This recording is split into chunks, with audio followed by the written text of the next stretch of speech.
to the Gaming Discourse. I'm Tyler Frater alongside Richard De La Cruz. Hello. And Chief Engineer Lieutenant Commander Connor Frater. Good afternoon. It is Monday, February 12th, 2024. Follow us on Twitter and Facebook at The Gaming Discourse. Go to our YouTube channel, YouTube/Gaming Discourse, Patreon.com/The Gaming Discourse, where you can support us for $247, $10.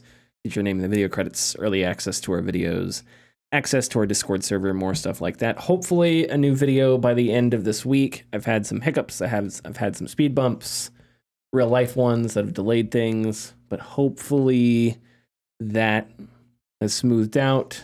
I've got the I've got the bulk of a skeleton of a draft ready. One more read through to solidify things. And then hopefully by the end of this week, I'll have a video up for patrons, and then a few days later, it'll be up publicly for everybody. So... Sorry. I was trying to think of what to think of next. It's always great to have a yawn. I know. Long day. I'll tell you. I was like, what do I start with? Do I start with the Super Bowl? Do I start with Richard and I may get a divorce because we're going to argue over Helldivers? We don't ever argue. What are we going to do here? We will be talking tons of news. We're going to yell at Yves That's what will bring us back together. That's yes. We'll fight each other. We'll get angry. Yep. We'll spit in each other's faces. And then we'll make fun of Yves the worst person on the planet. Yep. Connor, why don't you tell us what you've been playing? Well, I recently got my personal best on Resident Evil 2 down to 2 hours, 33 minutes. Richard, no, I'm just kidding. However, it was an assisted run because I was trying for 3 different achievements. That was the Minimalist, Frugal, and Small Carbon Footprint. Okay. Which Minimalist is never using the item box.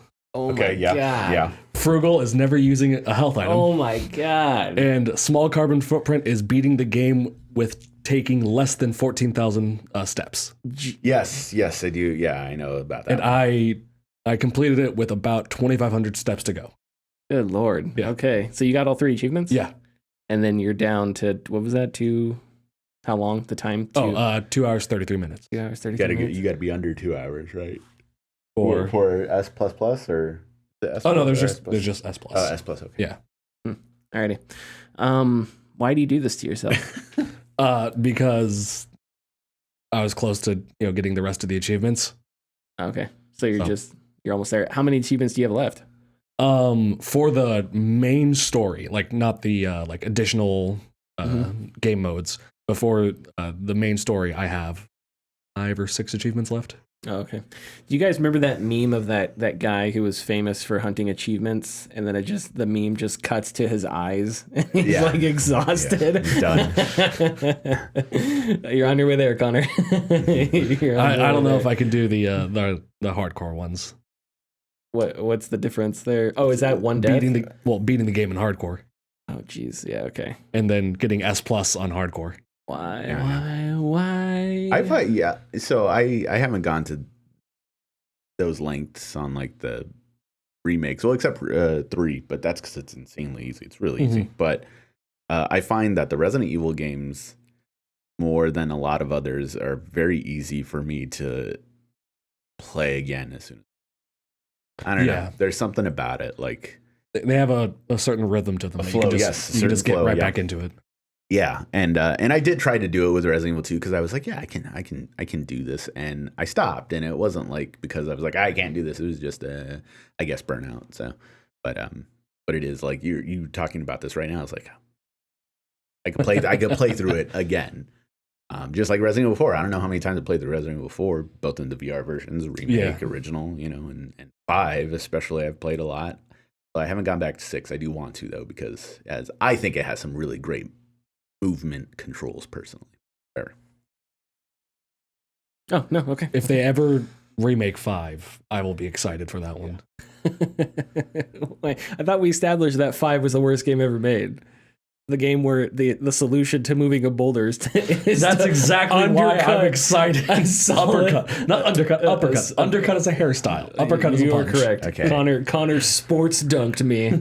First off, that's awesome. Okay. Secondly, okay. Resident Evil 6 takes the cake for having a villain who turns himself into a zombie Tyrannosaurus Rex because he's in love with Ada and she doesn't give a fuck. So There's that one. Okay.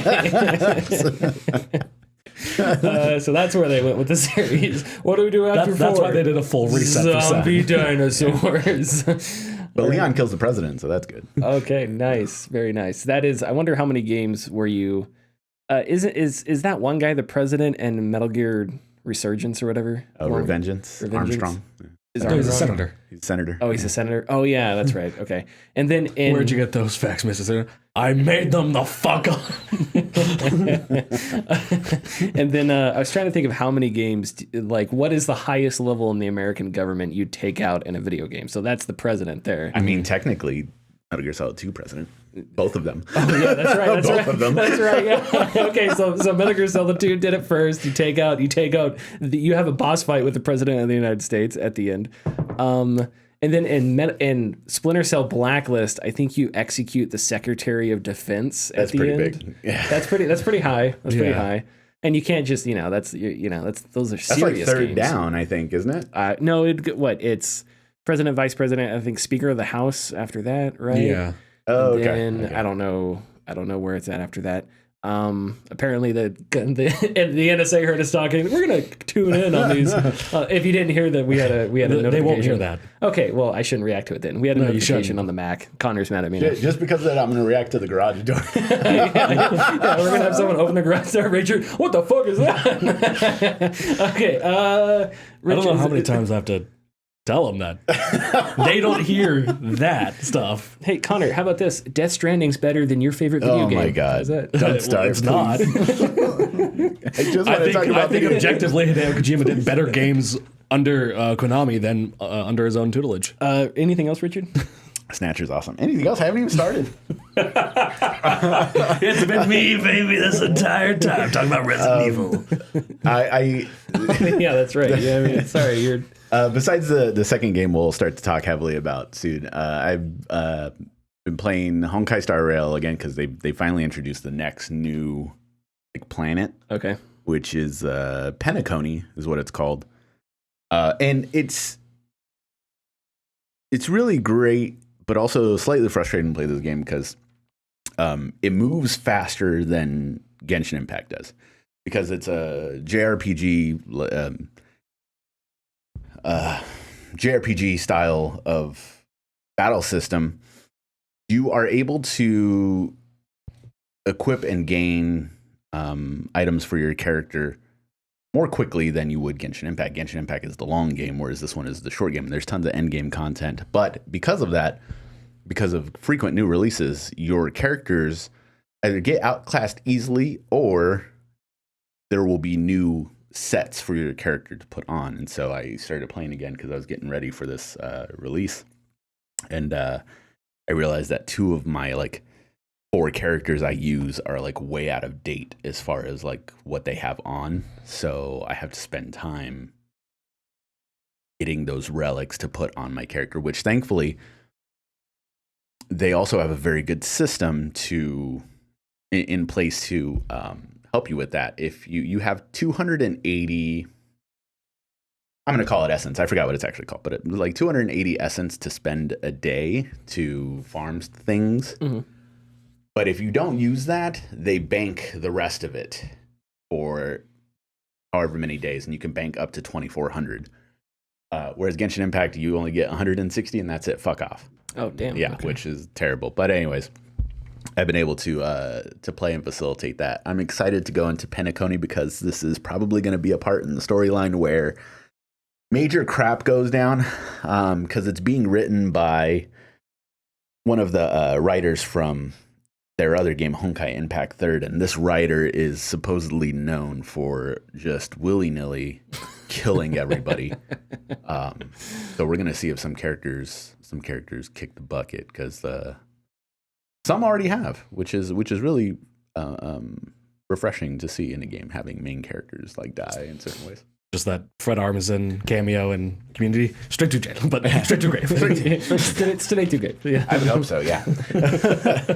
And beyond that, I my new obsession is Helldivers 2. Yep. Helldivers 2. Let's talk about it. I'm playing Helldivers 2. Some of the most fun that I've had in a game recently, and one of the most cinematic games that I've played without trying. Yes. Which is really awesome to see. And I love everything about it because in and of itself, it kind of is a movie. There's so many references, and it's very obviously taking inspirations from obviously biggest one, Starship Troopers, but like Terminator is also pretty big. When you fight automatons, the by are very reminiscent of like Star Wars and Terminator, but I love how difficult the game is, especially by yourself. Although when you start to unlock items, things get a bit easier when you have a secondary backup, like having a little turret machine gun to help. If you can time an airstrike right, being able to take out nests of bugs, which are also well designed and creepy and very tough to fight at first, especially the hunter ones that jump at you. Them a lot. Yep, those suck. Yeah, the bile ones are those really suck. They were scary at first. And I get when they attack and I can dive out of the way and stuff like that. But I got myself a grenade launcher, so yeah, that's the next thing I need to unlock. They are no big deal when you got a grenade launcher. Just don't shoot them too close. Yeah, you'll kill yourself. Helldivers 2 is a really interesting game because the first Helldivers was almost like a comedy game. Yeah. Because you had to call. So it was a top-down shooter. Twin stick shooter. To call in drops like other weapons or turrets or vehicles, you would throw a grenade essentially, and that grenade would mark a zone and then would drop. And because, well, you can't really, even with the third person camera, you can't see it, but it would hit the ground suddenly. So you had to be out of the way. So if you weren't paying attention, you could call in a vehicle and the vehicle could land on you and kill you, something like that, right? Something that happened when we were playing is like somebody would call in. If one of us died, you have to call in your reinforcement to bring him back in from a drop pod from orbit. So in the original, and you can do this in this one too, but it was more prominent in the original Helldivers, where you would throw a respawn marker and then you would get killed by the pod that was landing for respawn or something like that. Yeah. Because they didn't always land exactly where you're. So it was a game that was, it was co-op. There was some depth to it. And there was a lot of like comedy involved. There was a lot of chaos because of all the silly things that could happen. And Helldivers 2 makes the visuals a little more grounded. They're not as like cartoony as the first one, and it switches to the third person camera. So that changes the context. Yeah. That changes the context of the game, because I think now when you view the game that way, it's harder to your brain does not register it as comedy at that point, because it's what you're seeing is not stuff that you associate with silly. Yeah. The aliens no longer look like cartoony versions of Starship Troopers. They just look like modern Starship Troopers aliens, right? So there's a little less slapstickness there, but the game is very good. And yes, you are correct in that the art direction, especially with the explosions, with the bombs dropping in, is all very good.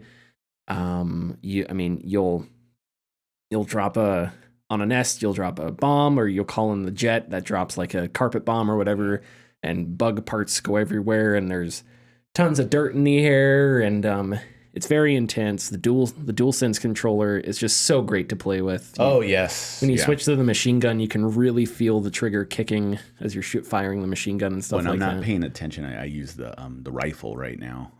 I'm not paying attention and I run out of ammo. It doesn't let me pull the trigger. Nice. And I keep like, I'm out of bullet, and so I have to reload, which is very cool. And I think it does get easier once you unlock things, but I think there are certain difficulty levels and objectives where you need like 4 people. Yes.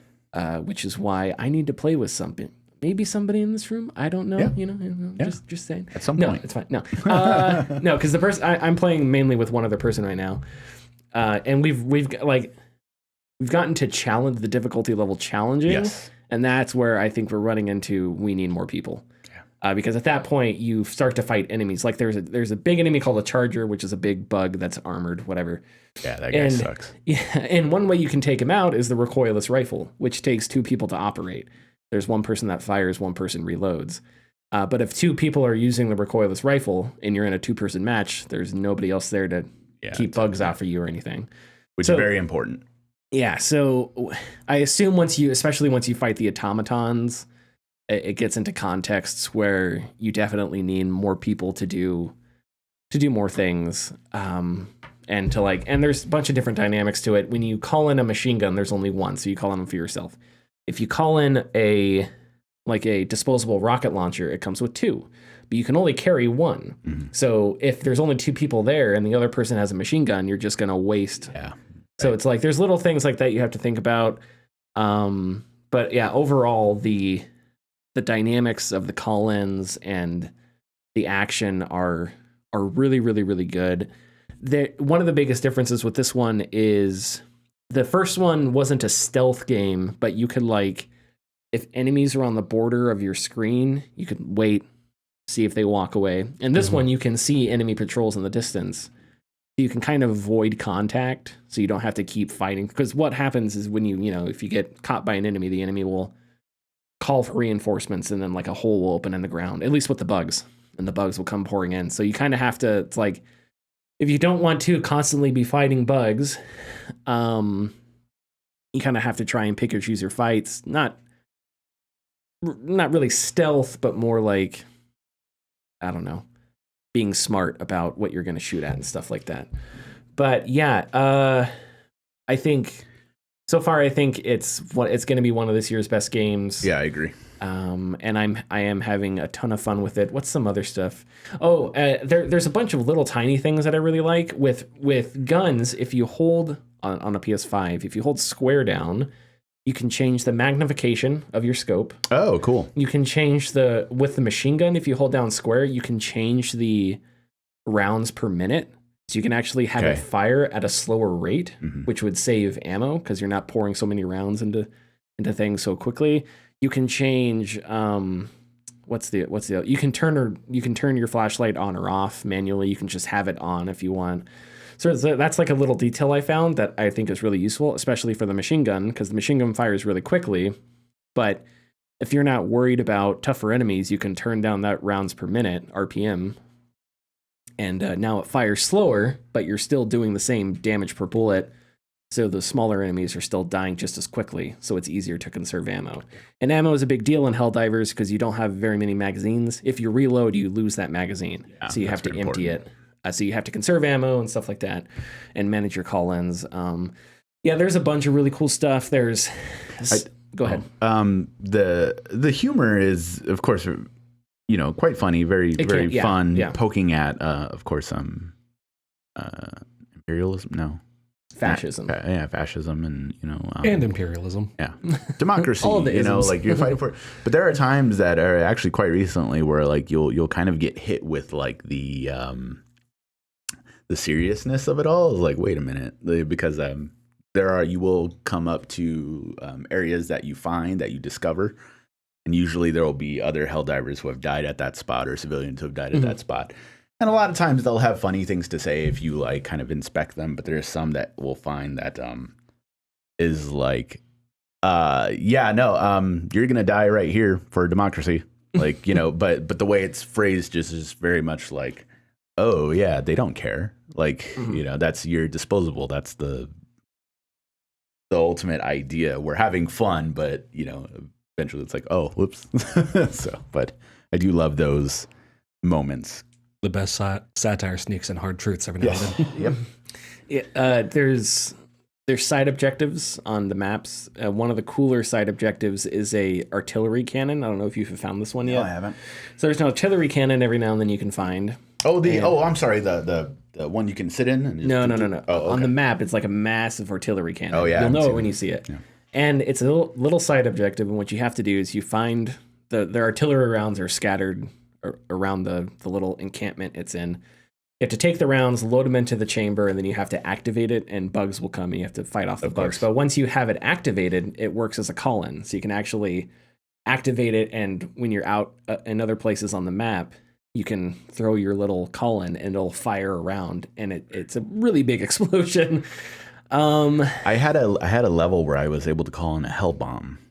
and I did, but I was so swamped. I was playing alone. I was so overtaken by bugs that I didn't get to activate it And when I finally got to it, the bugs had destroyed it, Yeah, which they is destroy something it. you have to watch out for as Yep. well.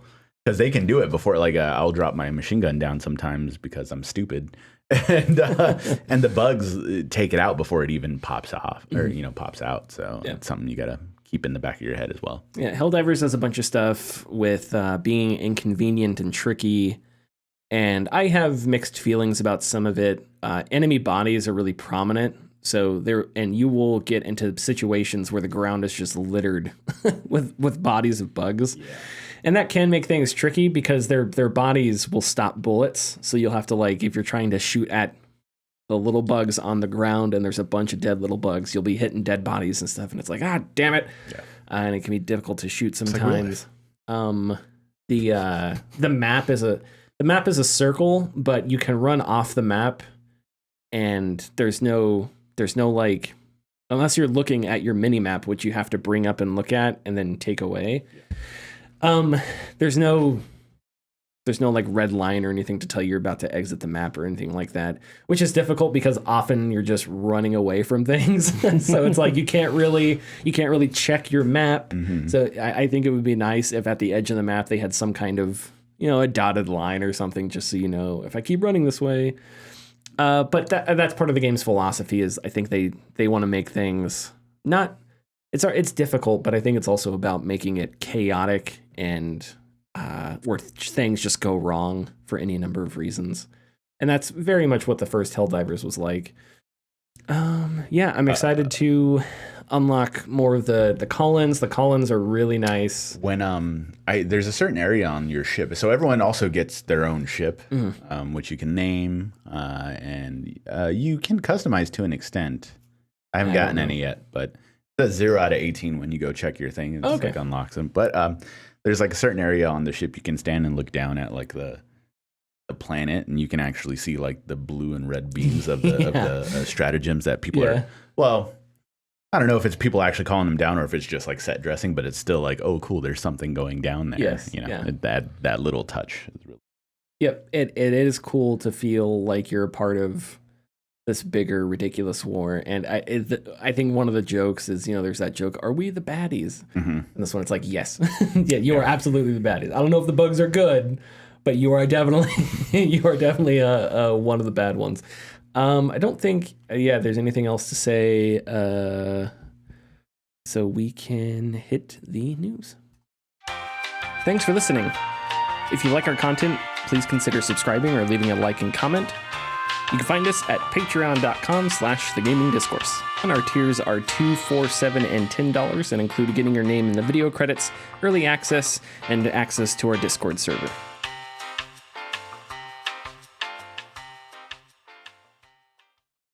The Helldivers creative director talks about microtransactions. On Twitter, a user posted a video that showed a player finding premium currency, known as super credits, in-game. The video was in defense of Helldivers because people are calling it pay to win. Arrowhead CEO Johan Paustut responded saying, "I'm partial, but we really applied ourselves not to make it pay to win, even though items are functionally different. The only item that's pay to win is the revolver, which will win you any quote cool gun competition.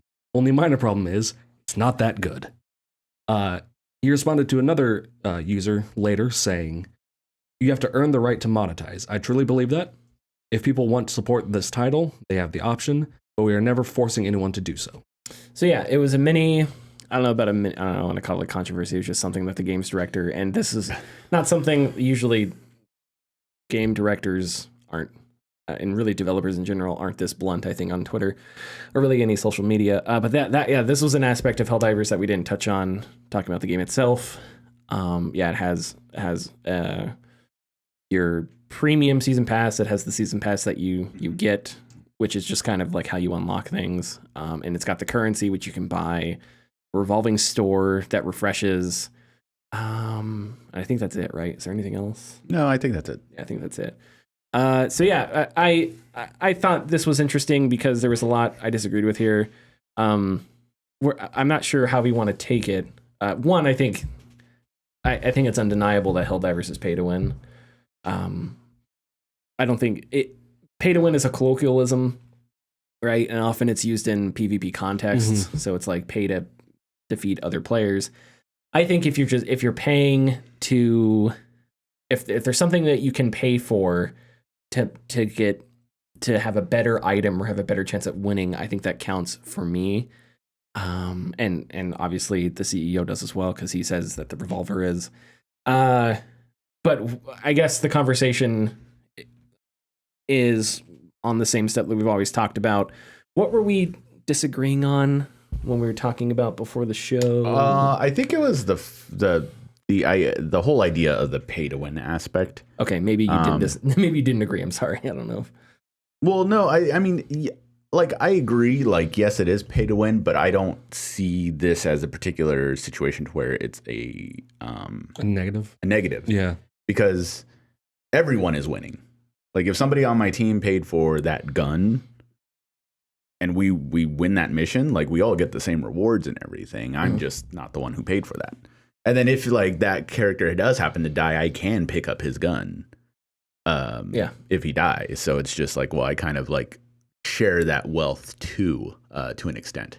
I applaud the fact that they will have multiple seasons, but every season is not going to be locked, if that makes sense. Like, yeah, because I know some I don't know what the term is. Some of them will go away or whatever. Some of them will be locked away. Like with Halo Infinite, there's certain armor pieces that will appear in Battle Pass, and then once that season is done, it's gone. You can't get it. No, you can get it at any until point. you get it. No, there are some pieces that when I played Halo Infinite, there were pieces that said currently unavailable. You couldn't really? get, yeah. Oh, and they were random pieces down the line. But as far as I remembered with Halo Infinite, there were items that you couldn't get until they were back in circulation. I don't know how often that happens. I imagine there's a lot of games that work like that, but. I floated around like seeing a piece of information that said that Helldivers 2, like everything will be gainable no matter what. So, okay. But yeah, the season pass is a lot. You know, if you want to pay the $10 for the like premium season pass that they have, you can. But you can also get that same amount of money in the standard battle pass itself. That's free to everybody. If you just play for longer. And I think we were talking about that type of currency, which is like the medals. And then there's the super medals, is the ones that you actually pay for. Currency. Yeah, the super currency. And sure, it may take you longer, but I likened it simply to just unlocking items as you the more you play, like the longer you play. But yeah, yeah, the phrase can be used pay to win, but I think there's that silly little thing, there's that line that people make exceptions for. And I think this is probably one of those, because there was that whole like, oh, Helldivers is pay to win, but it was immediately like, yeah, but you could just win everything in the game. So whatever argument rebuttal that people were using. And so you can do like Dante's Inferno, Devil May Cry, same thing. You can buy. Yeah. In-game things to level up your character faster, and that's there for those who choose to, and there are some who have disposable income who choose to do it because they have kids and work like 80-hour weeks and stuff like that. It's such a long drawn-out conversation because there are so many like angles to try to appease everybody, because at this point, at the end of it, I can also sit here and be like, well, this is also one of those type of situations where I can't exactly tell somebody what to do with their money. Yeah. Whereas I agree with that. Whereas actual like FIFA, like I am gonna sit here and be like, what are you, dumb? Like stop paying for these players and stuff like that. But that's kind of like that pay to win. Like that one is pay to win when you're playing against other people. When it's competitive. Yeah. That is what I associate with pay to win specifically. And I'm not saying this isn't, like I do agree. Yeah, okay, it is pay to win, but everyone is winning in that instance. Okay, in my opinion. Yeah. So I disagree with a lot with what you said. I think in any context in a game where you can buy something additional, my question then becomes the the necessity of that thing, right? So in Assassin's Creed, Ubisoft sold XP boosters. And Yeah, it's like, yeah, of okay. course, yeah. And the excuse they used was time savers, right? And so the conversation then becomes, okay, why can't you make those things more accessible then? Right. Why not make the game less grindy? Why not put chests around the world that people can find? And it's because Ubisoft doesn't really care about the player's time. They don't give a shit about players' time. They know that there are people that will buy it. And really what they're targeting are whales, right? Where really anything you put in a microtransaction store, people there are specific people that will buy, and that's what they're angling for. So with Helldivers 2, I think the larger conversation is the necessity of something like this. The thing I floated to you before we started recording is like, okay, Helldivers 2 is $39.99. Oftentimes microtransactions like these are passed off because, games are too expensive, et cetera, et cetera. So why not, if you gave me a choice that everything in the revolving storefront, everything in the premium battle pass, and everything in the normal battle pass, instead of being placed in an economy where there's real money going, which I think influences how difficult those things are to get, we're placed in a context where the only way to get them is gameplay, right? Which I think is a different context. And Helldivers 2, instead of costing $39.99, was $59.99. I would choose that. I would choose the game being $20 more expensive for having all these other things thrown in rather than being associated with a real money economy. But that's not the excuse that at least on Twitter, that's not what he said. He didn't say we did this because games are too expensive. He's from what I gathered, he kind of intimated that this makes money, so we're going to do it. And so I think that's the excuse that I really dislike, because then what you're saying is that you're putting content into a real money economy and making it harder to get those items because you need to get money from them. You have to incentivize those purchases somehow. And you're doing that not out of necessity, but because it's a live service economy, right? Right. And that's the thing that bothers me, because it's like, well, does the game have to be like this? And it's the same, and he said, where's blah blah blah right there. If people want to support this title, they have an option, but we're never forcing anyone to do so. And that is correct. They're not forcing anybody to buy. But again, the conversation I don't think should be, is this optional? Because that's self-evident. Of course it is optional. It's whether or not it needs to be optional, whether or not the budget behind the game or whatever really necessitates you throwing in microtransactions and whatnot. Sony published it. Now, if they came out and said this helps keep people in jobs, I'm fine. I'm never going to argue against that. I've read way too many stories about people shipping a game, it succeeds, and then their studio shuts down for me to sit here and say, you can only do it this way, and even if you lose your job, no, of course not. But at the same time, the excuse that they give is that this just makes money, so that's how we're going to do it. And yeah, I don't know. That's too bad to me, because I think the game could be better if all that, I think Halo Reach is a good example. You could not buy any armor pieces in Halo Reach. Now, there are some armors that you had to play a lot to get, because you unlocked as you leveled up. So there were things that you had to play and grind a lot to unlock. But I think in that context, you would ask yourself, is this game too grindy? And maybe you would say yes. And then when you got to the cause or the reason for that grind, you could benefit of the doubt say they wanted items to be special or whatever. So like the Mark V helmet in Halo Reach, you didn't unlock that for a while, or the black visor, you couldn't unlock that for a while. Those are the things that I got. And so that's what made those things feel cool, because I had to get to like Colonel or whatever until I got those items. But when you throw in real money, that grind changes all of a sudden, because now I can't believe you without a shadow of a doubt that these things aren't this grindy, because you wanted to make them special, because I also know you're making money off this. Does that make sense? It becomes a different context. Like another example, in Elite Dangerous, to get an Anaconda, there's a ton of grinding involved. It takes you forever to save up enough money to buy an Anaconda.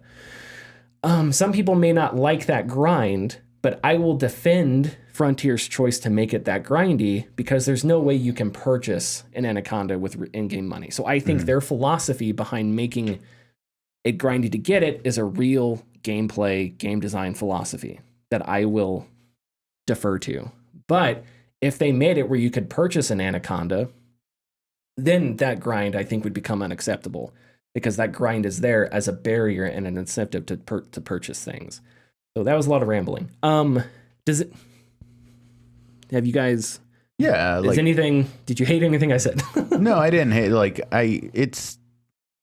No, I don't hate anything you said because I think you are right. Like, I mean, yes, you are right because a lot of those things are arbitrary, especially stuff that comes from like Ubisoft and whatnot. Like, there are those hidden barriers. But I am looking at like. Maybe I've been working at a video game store too long and capitalism is great. but I do like, yes, there's like Helldivers 2 like has all of these things that are like super grindy and whatnot. But the main takeaway that it sounds like from what everybody's saying that they're playing is that they enjoy the game even without all of this. So the game is good enough. People are going to do that grind and they're not going to bother about it.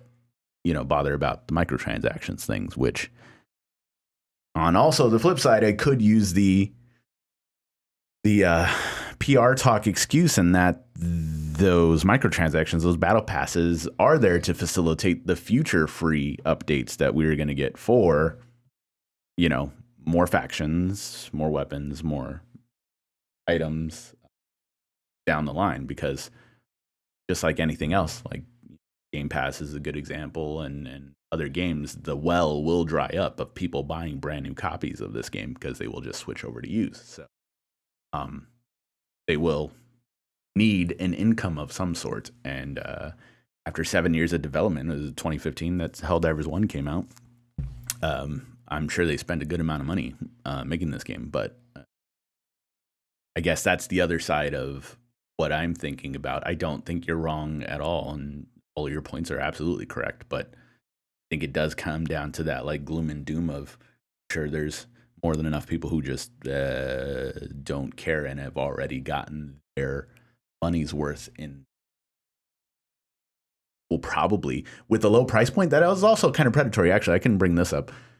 Being $39.99, which is a steal, by the way, for this game. I do think there's enough content to justify a higher price. But that also justifies people going, it's only $40. Sure, I'll throw down another $10 for these guys because they earned it, because they deserved it. Yeah, because of how good the game is at $40. And if I could cut you off, yeah, if you could choose, again, to go back to one of my older points, if you could choose between a more expensive Helldivers that included all that stuff that you didn't have to pay extra money for, you got it as soon as you bought the game. I bought a physical copy. As soon as I got that physical copy from the register, I was like, okay, that's there. I don't have to worry about downloading it and then getting the premium currency or purchasing additional currency, whatever. It's like, I think that's the future I would rather have. You make a good point that if it's all there, if it's all there to facilitate further development, okay, I'm fine with that. Yeah. Then say that. Then say, this is how we're a small studio. This is how we finance our future. I'm going to say, okay. And then I say, hey, Sony. And then, of course, it goes outside of them. And the philosophy then becomes, hey, Sony, cut your executive salary, pay your developers more. But that's a separate issue. Well, Arrowhead's independent; they're just published. But this is publishing. And I assume Sony financed the development somehow because they're publishing it. Yeah, but my assumption. And the future development costs have to be off-put somewhere. And so if that's $60 price point, well then you're gonna have $20, $30 DLC down the line. And in a few, I would see. I'm fine. I like that more. But that's me personally. Well, yes, the majority. But then you have to look at it from their viewpoint. That's a larger risk on them being an independent studio, because there's, again, with the well will dry up, people will stop buying the game, then they have to rely on the DLC, and so it has to be successful for them to continue development. Okay, I guess what we're what we're going to get ground down to here is, all right, so if this is a financial necessity, right, then what we are arguing is that this game could not exist without all these microtransactions. And if that is so, I think there are other questions about why and game economics, and we hit on that all the time.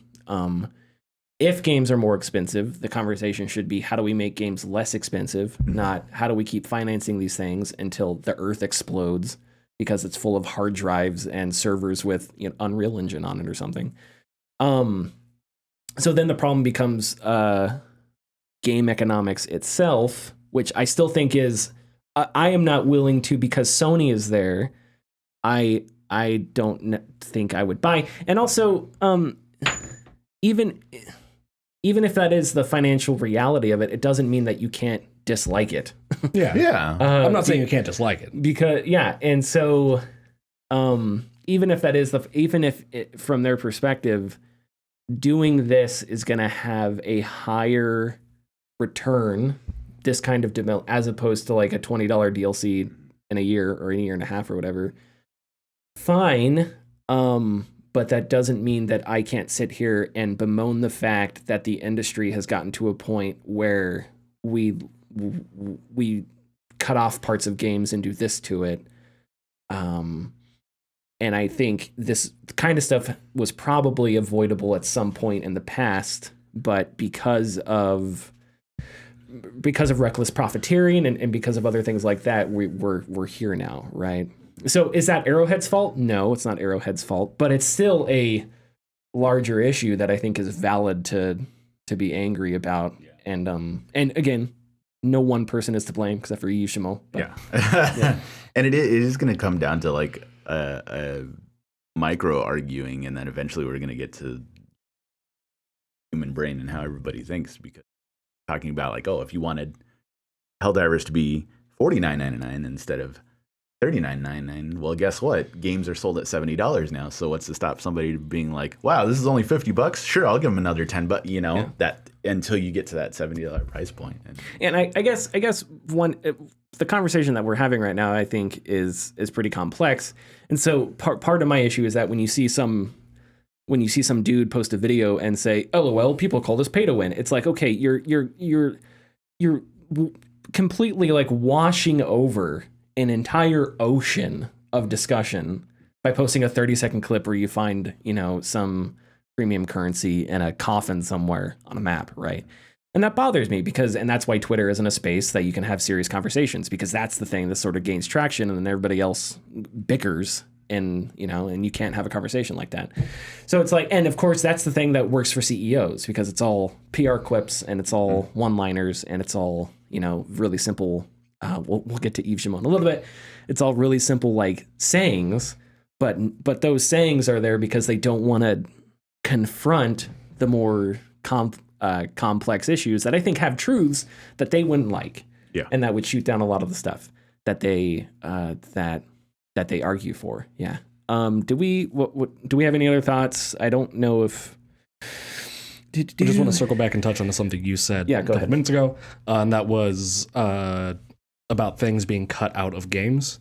I personally haven't played Helldivers, but it doesn't feel like stuff is being cut out of the game. It's just alternative unlocking systems. It's all there. Well, yeah, and when I say cut out, I don't. No, I know you're talking about like the EA practice of. Well, when I say cut out, I don't literally mean that they purposely they made a thing and then they had all this set up on a table and then they took half of it and said, this is microtransactions. I think what I mean is the concept that at one, like again with Halo Reach, when Halo Reach came out, all those cosmetics were a part of the experience. And then over the last 10 years, what the industry has done is we've taken a part of games, which cosmetics are a part of gameplay, and we've moved them over here. So now all of a sudden they're associated with live service economies, secondary purchases, stuff like that, right? Which I think sucks because that adds value to games for numerous reasons. So when I say cut out, I don't literally mean like every studio has everything they're going to do on a wall. And maybe they do this. I'm just saying the concept itself of having a thing in a game and then it's no longer there. And that has happened with all kinds of stuff. Cheat codes is one thing. That's a small example. But like a bunch of things where it used to be, I think sports games used to be way better. And now they're basically storefronts. Like they used to have way more features. At least, and that's just not the case anymore because things have been separate. Anyway, I'm rambling now. So that would be, sorry, to explain myself a little bit better there.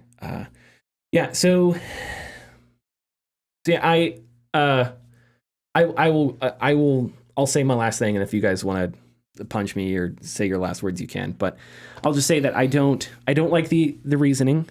If this keeps people in jobs, tell me. If it keeps you financed, if it keeps you comfortable, then just say that, because I'll accept that. Because I'm never going to tell a developer, don't put on Epic, because if they're like, but they're giving us a great deal, then it's like, okay, fine. You know, Alan Wake 2 was on Epic first, right? I think it's only on Epic. It's only on Epic, and that's fine, right? Yeah. Remedy's got to get their money somehow. I'm not going to sit here and I don't think that's greedy. I think this is how we keep people in jobs and make games like Alan Wake 2. And if that is this, then okay, I'm not gonna bemoan it. But what percentage of this is necessity? What percentage of this is like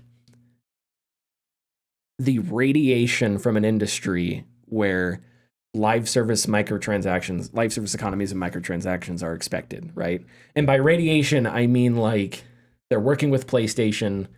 Maybe, and no, Jim Ryan doesn't say you better have microtransactions, but maybe they're having a conversation one day and they're like, "Oh, hey, Arrowhead, are you expecting to put a live service mechanics in?"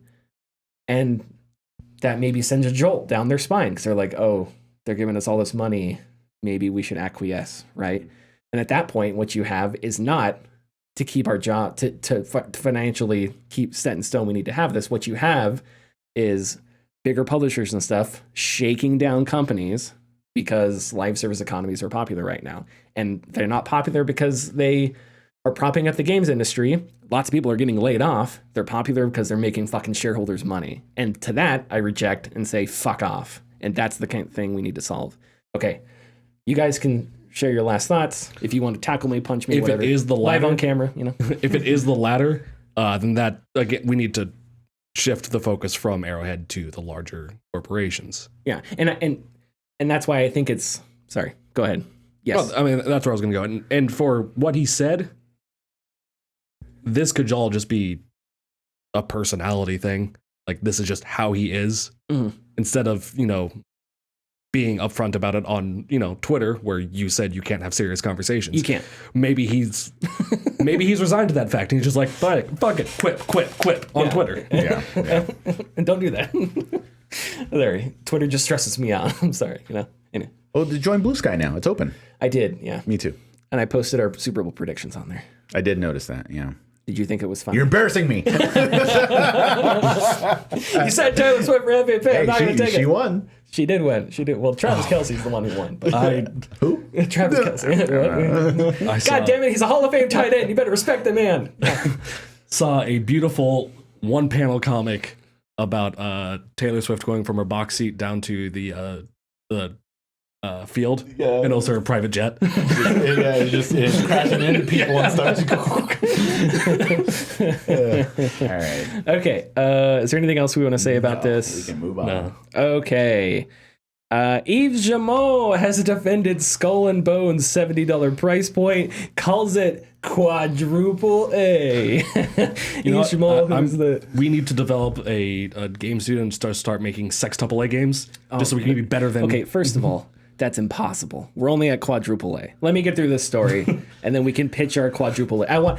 As I'm talking about this, I want each of us, off the top of your head, to come up with your idea for a Quadruple A game. I already got one ready. I'm not good at improv, but you better have this fucking ready. Okay. Yeah. Yves Jamot was asked about Ubisoft's decision to price Skull and Bones at $70, even though that could limit player spending because people would have to, if it was free to play, whatever.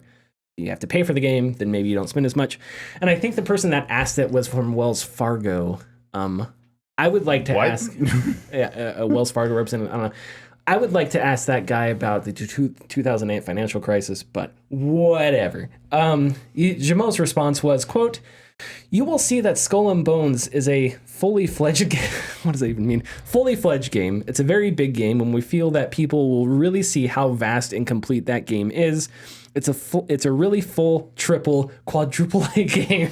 It's a triple quadruple. That will deliver in the long run, end quote. All right, so really this isn't that big of a story. I just wanted to make fun of this man. After that quote, like I feel like Jamal would like that was just very Trumpism. Or it is very Trumpist quote. Or different take here. They're having the financial call on an airplane, and Yves Jamal, so camera pan, right? Okay, you see Wells Fargo executive, right? He's stealing money from poor people. There's people dying behind him. He's counting his hundreds. Yeah. He asks the question into the camera. Camera zooms into the camera, zooms out from the other side. It's Yves Jamal. He's talking into his laptop on an airplane. Yeah. Then off the mask, it's fucking Tom Cruise, right? Okay. Cue the Mission Impossible music. Okay. He's in an airplane, and it's all the Ubisoft executives, and he has actually set the airplane to crash into a mountain. And there you go. You have Tom Cruise jumping out of an airplane. I don't know why I find this so funny. And then after that happens, the Remedy logo appears. Exactly. And then you see Sam Lake walk on doing his little swingy arm dance. A Sam Lake joint. There we go. Okay, so what do we? As far as I have seen, from this guy's stupid. I hate this guy. I can tell you exactly what a quadruple game is versus a triple A game.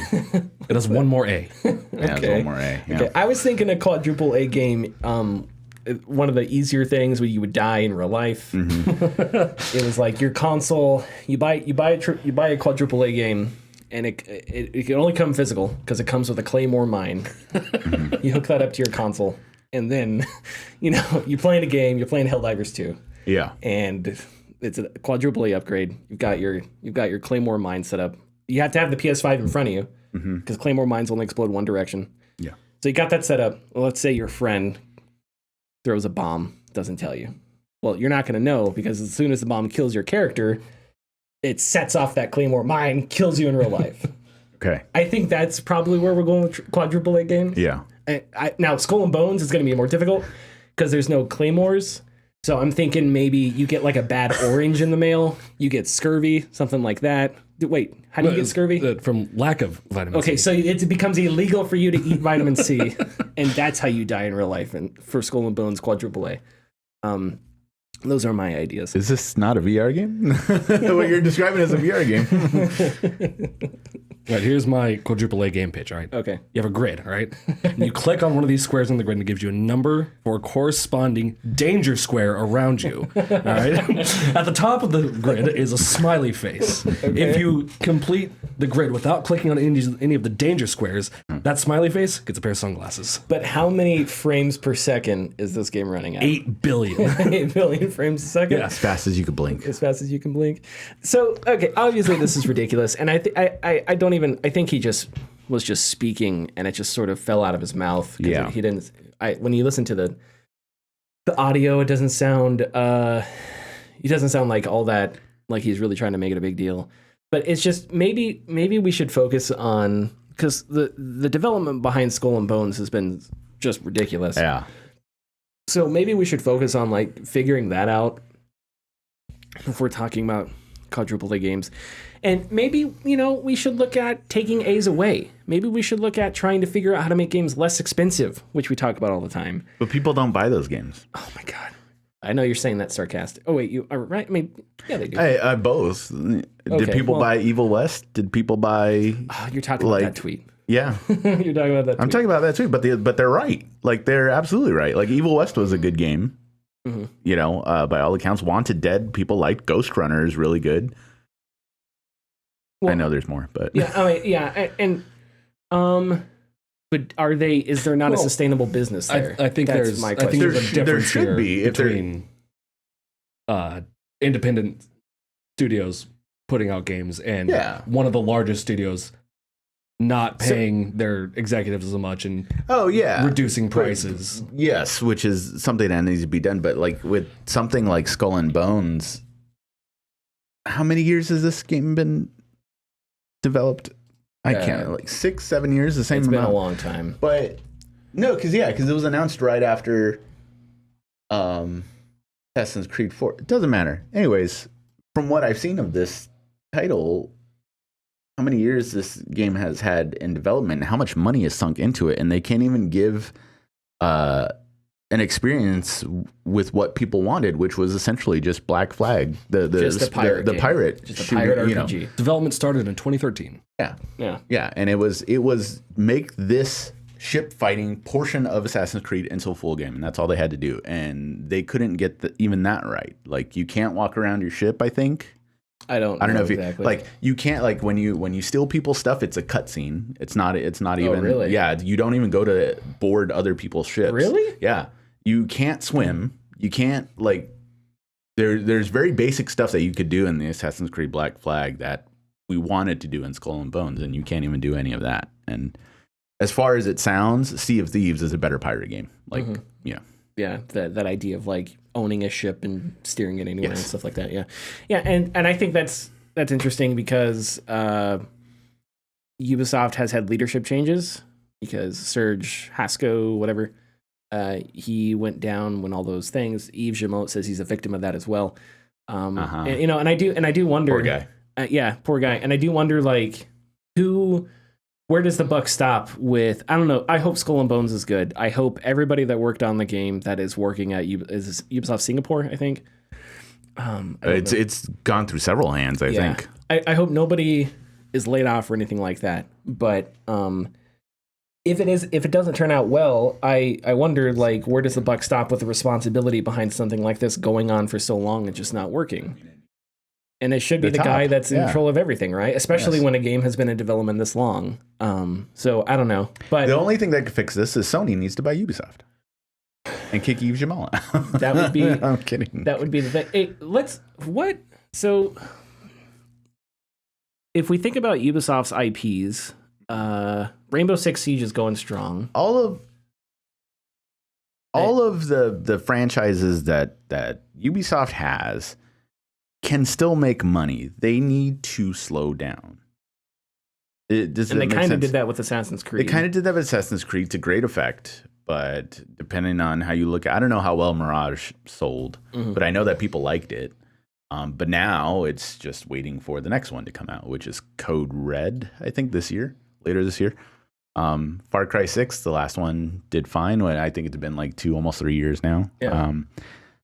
I know Avatar is supposedly very good, but to me, that's not a franchise that will bank on wanting to play. No. So although it is very beautiful and it looks like it's fun. I've heard it's just Far Cry, but I haven't played it either. Like the interest is probably very low. You know, they have Watch Dogs kind of sitting there not doing anything. They canceled the Immortals sequel. Yeah, which was such a stupid decision. So freaking stupid. They're not doing anything with Rayman. Yeah. They're doing tons of stuff with rabbits, but nobody cares. They did it. Prince of Persia came out with, and apparently it's a very good game. But Anno, they do Anno? Yeah, I didn't know that. Oh, Anno? Yeah. Wait, that's Ubisoft? Yeah. Oh yeah. Huh. Okay. So back to, I think, because I did see that tweet. And this is probably the one making the money. Yeah, just this is why I can't go on Twitter, because again, like that tweet, it's like it. I don't know if Just Dance would make them very much money because they gotta license the shit out of all that music.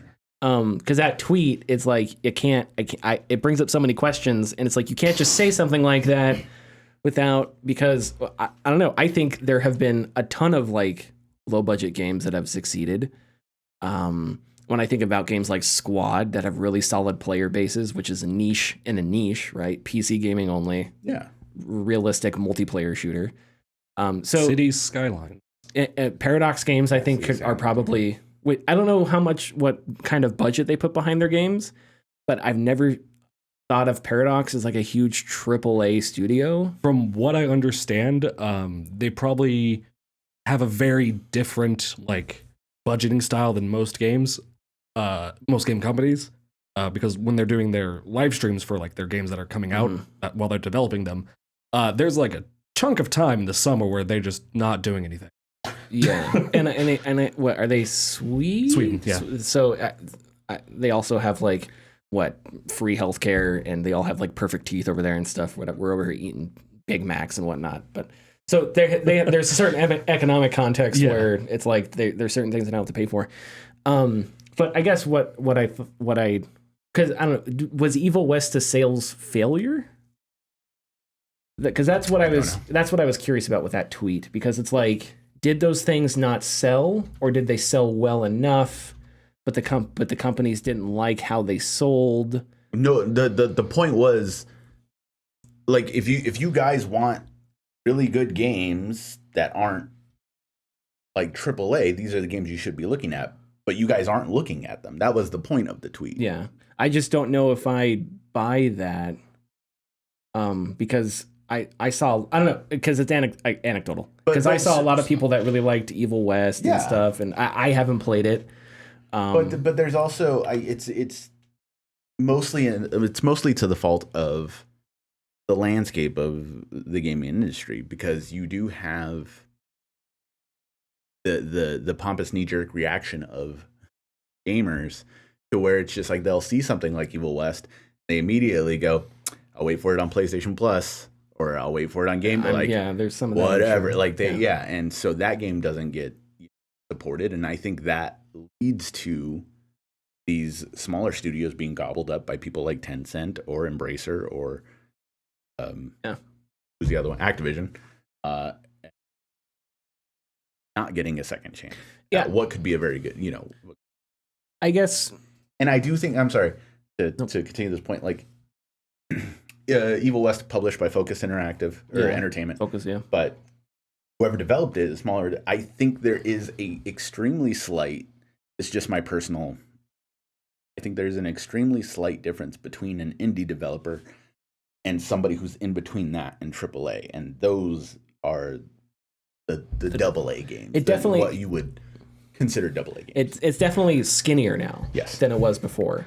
But I don't think, I guess for me, the solution is not pointing at an amorphous group of people and saying, why didn't you buy this? Because you're essentially pointing at a country and like blaming a bajillion, like that's not an argument I like, because it's like, give me demographics, give me sales numbers. Don't just say, how come you didn't do this? Because I think there's more evidence that you could swing around and point at publishers and AAA publishers and the shit they're saying and say, why don't you facilitate more of that? And that's the argument that I'm more in favor of. But maybe it's because of my brain rot and me being well maybe being, and I don't blame you, habitually online, but the most popular streamers are those guys who play Rainbow Six, Call of Duty, or whatnot, and then they sit there to their hundreds of thousand followers and go, games suck now, like there's no good games. Oh my god, and you are right. Those people who are like this, so yes, I understand it's not a really good thing to kind of blame a whole, but people do it. But it's and very popular people do it. Yes, and that's something that I absolutely lose my goddamn shit over. But that's unfortunate. Like that is the culture now, and I've been using it a lot. But that famous phrase, "the lie flies faster than truth." Yep. I hate that so much. If I can go on a little bit of a tangent. Yeah. It's like how often you hear, because art is complicated, and one thing that bothers me is like people will say, people will generalize something, like all music today is bad. It's like, what do you even mean by this? Now that is a different than saying the emphasis on superhero movies today is annoying. I think that's reasonably true. But if people direct their criticisms of like art, and really what they're annoyed at is people. It's like there are so many superhero movies because all these morons keep watching them, rather than at like the systemic, maybe there are all these superhero movies because private equity firms take stakes in studios and they see that as a safe bet. So that floods the market. And then all these people over here in millions of different contexts decide on a random night, I'm going to go see a movie. And they're not going to go see the art house film because they worked all week. So they're just going to go watch the dumb schlocky action movie and they're fine with it. Now, if there were more diverse movies in the theater, maybe one day they would go see the more thoughtful movie or something. I don't know. But we're not given the opportunity to test that kind of stuff and figure it out because there are financial forces that see a cash cow and they're going to milk that until they can sell it, lob debt on it, and go and poach something else, because that's what private equity firms specifically do. So it's like when people complain about video games, it's like games suck now. It's like, okay, well, you're not. What do you mean? What kind of games? And I have seen people say that, and I've seen like YouTube videos, are games fun now? And it's like, what fucking games? Because I can list off, if you give me a few minutes, my memory's horrible, I've got CTE, but if you give me a few minutes, I could look up probably 10 games in the past 5 years that we would all consider like, oh, that was incredible, right? And so that sort of social,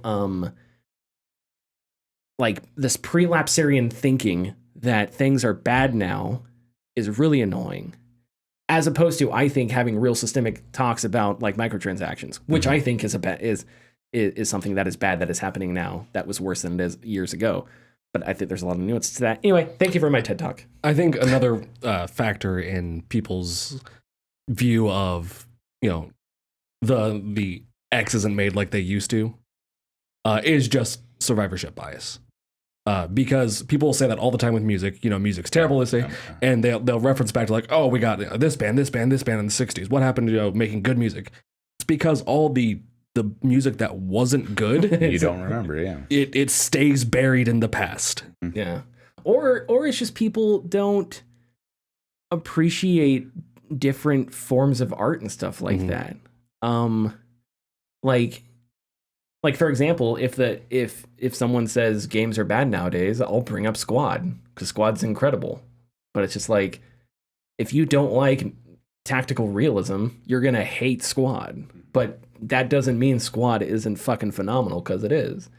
And I think maybe music is most impactful in music, because maybe music than maybe any other genre of like a form of entertainment. Like certain genres dominate eras, right? You had like metal, and then you had like alternative rock. Now you have, I don't even know. I don't listen to music. Hip hop is probably the most important thing. I don't know. the most like popular thing. I have no idea. So and that colors people's visions of like the entire field. But you shouldn't make generalizations based on something like that, because it's so freaking huge. But anyway, okay. Connor, does music suck now? No. But then you can have the conversation.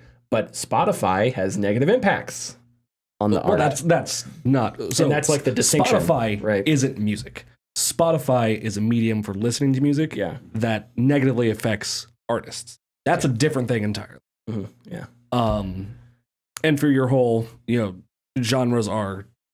That was just that's not even entirely true, because yeah, okay, I was gonna say that's a very specific slice that you're looking at, because you could say the past 10-15 years hip hop's been big, but a extremely similar rise in popularity came from K-pop. Yeah, K-pop is fucking massive. It rivals. Yeah, and that's a very Western opinion I have. Yeah. Maybe I should evaluate my personal biases. Yeah, you should. Let's try to eliminate that American centrism. Richard, what's going on at Tencent? Tencent wants a mobile Elden Ring, or wanted, I think. This was reported by Josh Yee at Reuters, citing to 3 sources familiar with the matter. We are reading from the story here. Quote, while Elden Ring was designed as a premium game with a set tag, Tencent wants to make it a free-to-play game with in-app purchases, similar to the hit game Genshin Impact, developed by its Chinese rival MiHoYo. The people said, but the design of Elden Ring, which focuses on a complete experience after a one-time purchase, is at odds with Tencent's planned model. So is this not a thing anymore? Is it? The first article I read of it said that they gave up on the idea. Okay. Well, maybe they have. I just wanted to make fun of it. Yeah, Because, like, for sure. get the hell out of here, Tencent. Yeah. Two, I do think it's important to bring up that if you somehow jackhammered Elden Ring, now you can put it. The mobile screen is not mobile gaming. A small screen is not mobile gaming, right?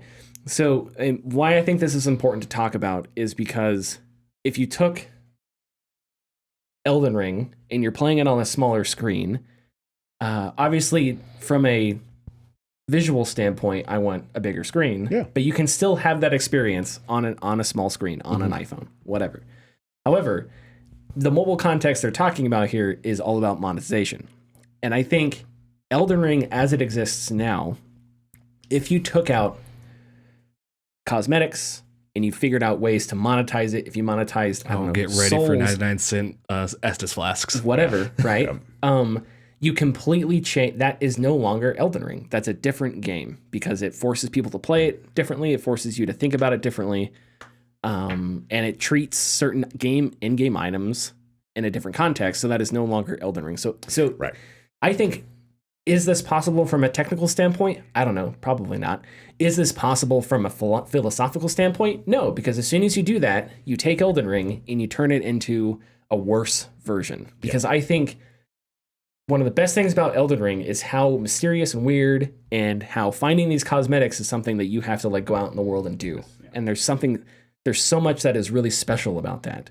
And that's something I will defend. I will defend, even if it's inconvenient, even if you hate that all these cosmetics have stats attached to them, and you just want to have whatever. Is it just a cosmetic then if it has actual effects in game? Well, I guess not. But the point I'm trying to make here is I will defend those things because From Software does it based on a gameplay standpoint. Yeah. They don't do it because there's additional money to be made. Yeah. And so I'll die on that hill. Yeah, and that's the probably arguably the biggest thing about Elden Ring, or at least the conversations I see when people talk about, or when they talked about Elden Ring when it first came out, was finding these builds, finding the best way to customize your character to get maximum damage, depending on the type of attribute that you had. Whereas something like, I'll use Honkai Star Rail as an example, they have sets for these characters, but they do one specific thing. The other things come from a randomized set of numbers, which you monetize that to an extent, but you can't monetize item that does that one thing with that specific type of stat. So, but also, I don't think I know of most mobile games that are based off of franchises fail. Like Nier has a mobile game that is shutting down very soon because after a year, because nobody's playing it. The Shin Megami Tensei game shut down. And I know there's a bunch at the beginning of last year. Yeah, there's a ton. But when you have things like Blue Archive or Nikke or these other mobile games that are designed from the ground up as a mobile game, those are the ones that are raking in money. People really like to understand it is a mobile game, but it's more of a console PC game, Genshin Impact, than okay. Although mobile makes a lot of money, sure, it's mostly played on. Actually, no, I'm probably wrong about that, but You started the sentence, people like to. What? You said people like to. Shut up. I was just mentioning that people like to play on PC and console Genshin Impact. It's more a comfortable experience, better experience on that, and it's obviously more optimized than it is on the phone. Mobile. It's actually problematic on mobile, but okay. What I think this actually is, because Tencent also tried to reach out to Wizards of the Coast to get a video game license for Dungeons and Dragons, is I think this is Tencent trying just to throw some weight around to reassure people about the strength of the Chinese economy, because it's not doing too well right now. Sure. And Tencent recently was like, oh, we suck now, even though we're the biggest company in the goddamn world. Yeah. Well, sucks to suck. Yes, it does suck to suck. Connor, give me a little Don LaGreca. Filthy human piece of garbage. That's echoing. That's double the strength. Dom LaGreca almost couldn't handle it. Are we? Do we have? I was gonna eliminate the second one. I got 2 quick ones. Yeah. Okay, give me Jim Rome just for fun. May the dorks be with you. Okay, hit the tidbit sounder. What if I told you, in this world, there are bits, and there are tids, and Richard is the only man who can put them together into tidbits. Can't wait. Are we ever gonna get a bigger one? I mean, we could barely use this one. we need. Well, maybe we'll turn our show into more of like a morning schlock jog type thing. Yeah. And we'll have like all the funny ones that everybody Foghorn. hates. Yeah, exactly. We can be what's another Parks and Rec episode? What's that? And the douche. What's that radio show called?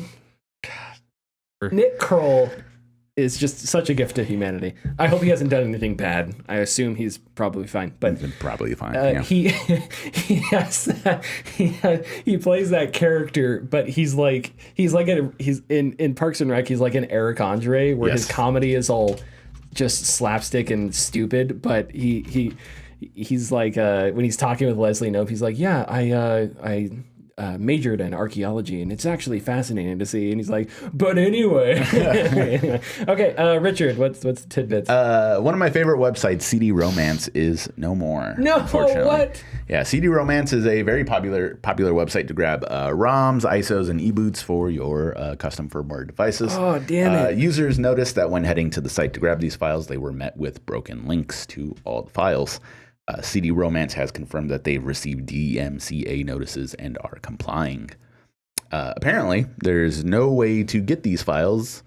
Let me restart that. Apparently, there is a way to get these files that have now been listed off-site. I won't reveal how to do that. Go find out yourself. Oh, man. That was a great site. It was very good. It is an excellent site. I thought it was very well. I could find everything. They had them categorized very, very nicely. It's a good thing. I've still got the ISO for. I have a. You gave me that copy of Silent Hill 3, the PlayStation 2 copy. I literally gave you a $200 copy of Silent Hill. Did. Don't tell your boss. Yeah. And I've got that sitting on top of my hard drive for my PC. And you graded you bought 10 out of 10. you bought it from CD Romance and gave it to me as a gift. Yeah. So I'm glad you did that, because now I cannot buy a 10 out of 10 copy of Silent Hill 3. What are you guys talking about? You guys did a crime. Shut up. No, so from your experience, how often do other sites pop up like this and stuff like that? There's a lot. There's actually another really popular one that I'm surprised isn't taken down yet, but it's probably only a matter of time. Okay. It's actually insanely popular. And he does... Sorry, I said he. Whoops. That website does, I think, peer-to-peer downloading. So it's fast, and it's just like download. Isn't that expensive? Maybe. I don't know. But with how many people Peer-to-peer are downloads? Huh? Peer-to-peer downloading? Isn't that more expensive? No. No. Oh, okay. It's just it's you pull from other users. Yeah. Oh, okay. Peer-to-peer. Okay. Yeah, got it. Maybe we should start a site and call it BC Domance. And then people are like, oh, yeah. It's like, oh, what's this? What do you know? We do have another one. It's called archive.org. And let's hope that never gets taken down. I pray it doesn't. Anyways, last tidbit really quick. Metal Gear Solid Mobile has been preserved. This game was released in 2008 for mobile phones and later for the Nokia N-Gage. The story takes place between Metal Gear Solid 1 and 2 and tells the creation of the philanthropy group that Otacon and Snake had. But it is all in 3D, and you play a snake again and stuff like that. It's really cool. That's fun. Do we think Kojima's next espionage game is really just a there's no reason for me to think about that until 3 years from now. I'm sorry, you got so annoyed with me just now. Tyler, we're not gonna fucking speculate about a word. I just what use is it thinking about something that doesn't exist yet? I think we can go an hour and a half on it. We probably could. All right, do we have anything else to discuss? It's Crazy Ira and the Douche. Oh yeah, Crazy Ira and the Douche. Yeah. That's such a horrible show. There's gonna be an Xbox meeting on Thursday. Yeah. And I guess we'll talk about that next week. But we'll see what happens. Big stuff. I'm excited. Yeah, me too. terrified for Xbox fans. I'm sure they're shaking in their boots, but That's what you get for being a fan. yeah, don't be a fan. Hate everything like us. People do that. They come, so what do you have, man? Xbox? And I'm like, I have all of them. What's the fucking point in choosing? Play all of them. God damn it. Yes. Why limit yourself? Yeah. Connor, did you have? Oh no, I was just giving a thumbs up to hate everything. Okay, yeah. Follow us on Twitter and Facebook, or don't. We don't care. Go to youtube.com/gaming discourse. That's where you need to go. That's where it's important, and we'll see you next week. Bye-bye.